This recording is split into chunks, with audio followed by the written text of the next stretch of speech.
the mystery of faith, that is, the ineffable gift of the Eucharist that the Catholic Church received from Christ, her spouse, as a pledge of his immense love, is something that she has always devoutly guarded as her most precious treasure.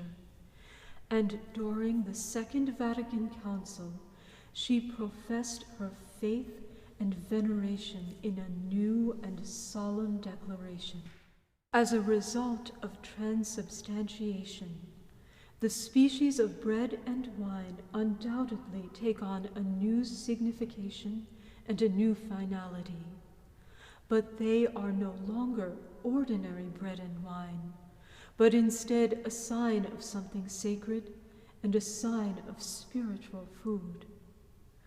But they take on this new signification, this new finality, precisely because they contain a new reality, which we can rightly call ontological.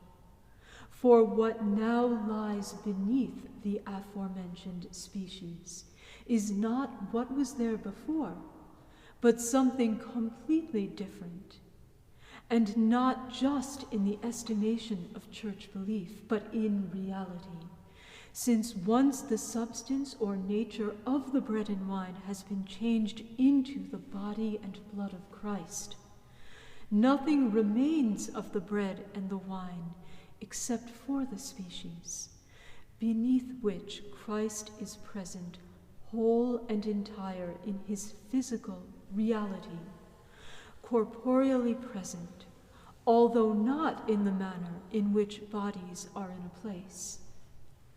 This is why the Fathers felt they had a solemn duty to warn the faithful that, in reflecting upon this most sacred sacrament, they should not pay attention to the senses, which report only the properties of bread and wine, but rather to the words of Christ, which have power great enough to change, transform, transelementize the bread and wine into his body and blood.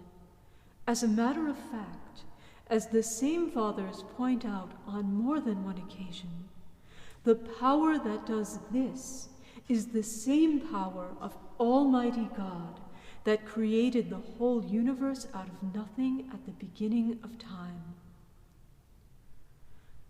Pope St. Paul VI, Mysterium Fidei.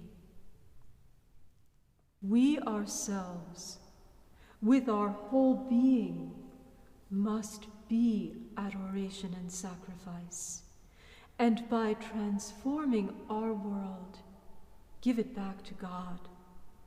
The role of the priesthood is to consecrate the world so that it may become a living host, a liturgy, so that the liturgy may not be something alongside the reality of the world, but that the world itself shall become a living host, a liturgy.